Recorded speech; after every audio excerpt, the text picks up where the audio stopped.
Doctor Mohammad Yunus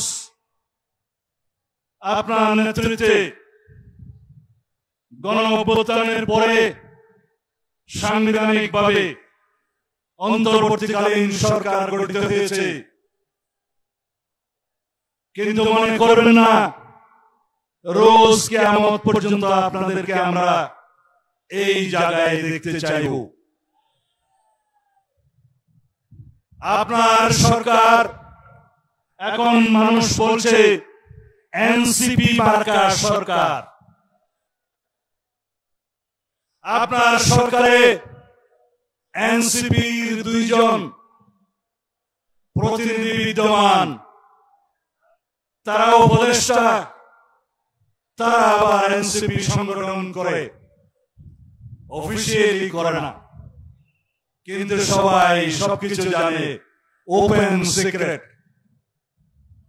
যদি আপনি নিরপেক্ষতা বজায় রাখতে চান তাহলে সেই এনসিপি মার্কা 2 জনকে পদত্যাগ করতে বলুন। যদি পদত্যাগ না করে আপনি বিদায় করুন। আপনার সরকারে একজন বিদেশি নাগরিককে আপনি জাতীয় নিরাপত্তা উপদেষ্টা করেছেন। আপনার কি সেই আকেল জ্ঞান নাই? একজন বিদেশি নাগরিকের কাছে এই দেশের সেনাবাহিনী নিরাপত্তা সংক্রান্ত রিপোর্ট প্রদান করবে কিভাবে ভাবলেন?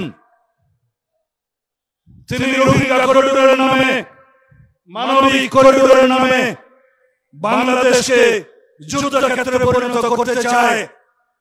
বাংলাদেশের মানুষের সাথে আপনি কথা বলেননি, এদেশের রাজনৈতিক দল সমূহের সাথে কোনো আলাপ আলোচনা করেননি। অত্যন্ত এরোগ্যান্টলি আপনার সেই উপদেষ্টা বলছে তাতে নাকি কিছু যায় আসে না।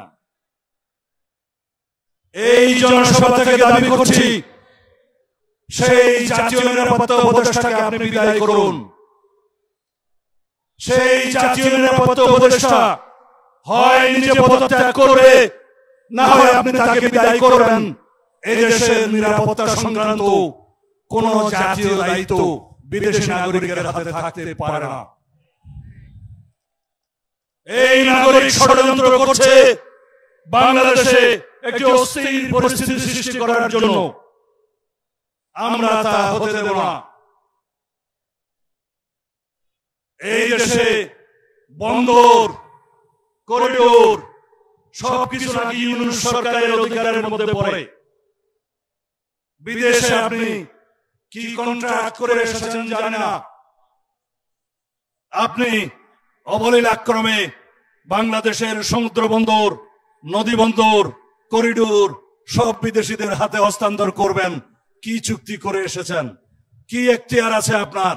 কি ম্যান্ডেট নিয়ে এসেছেন? আপনার একমাত্র ম্যান্ডেট বাংলাদেশে একটি সাধারণ নির্বাচন অনুষ্ঠান করা, সুষ্ঠু, নিরপেক্ষ, অবাধ নির্বাচন অনুষ্ঠান করা।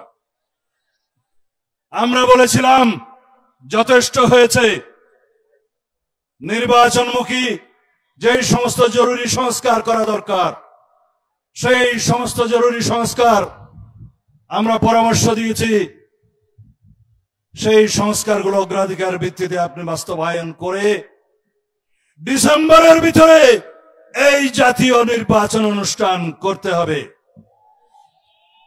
আপনি আশ্বস্ত করেছিলেন, আবার আপনি সরে গেলেন। আপনি মনে করছেন আপনাকে জনগণ অসীম ক্ষমতাশীল বানিয়েছে। বাংলাদেশের জনগণের প্রতিনিধিত্বকারী রাজনৈতিক দলসমূহের কোনো পরামর্শ আপনার মানার দরকার নাই। যদি তাই মনে করেন, আপনার নিরপেক্ষতা নিয়ে সংশয় প্রকাশ হবে। ইতোমধ্যে কিছু কিছু উপদেষ্টা আপনার নিরপেক্ষতা ক্ষুণ্ণ করে উচ্চাভিলাষ প্রণয়ন করছে। তাদের উদ্দেশ্য অনির্দিষ্টকাল পর্যন্ত অনির্বাচিতভাবে যেন এই সরকার থাকতে পারে।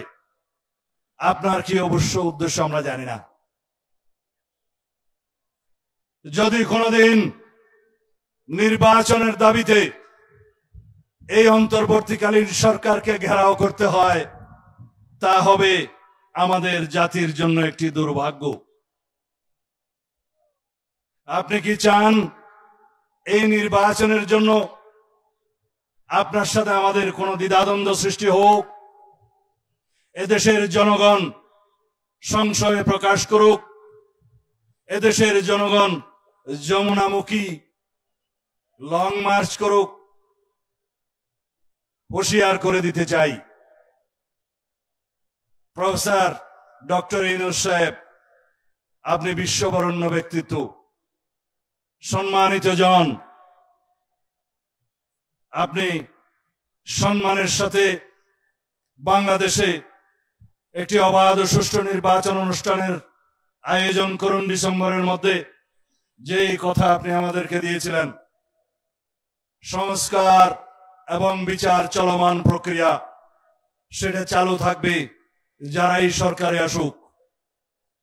অনন্তকাল ধরে আপনি বিচার এবং সংস্কারের বাহানা দিয়ে বাংলাদেশের গণতন্ত্রকে আপনি কণ্ঠকাকীর্ণ করবেন না।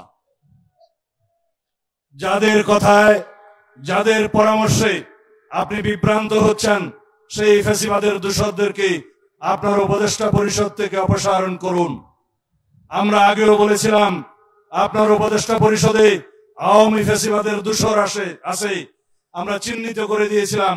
এখন কিছু বিদেশিদের দূষর আছে, আমরা এখন তাদের অপসারণের কথা বলছি। আর যারা এনজিও মার্কা উপদেষ্টা আছে, যারা আপনাকে পরামর্শ দিচ্ছে, বাংলাদেশের জনগণের কথা শোনার প্রয়োজন নাই, তাদেরকে আপনি অপসারণ করুন। না হলে আপনি সসম্মানে বিদায় নিতে পারবেন কিনা আমি অন্তত সংশয় প্রকাশ করি।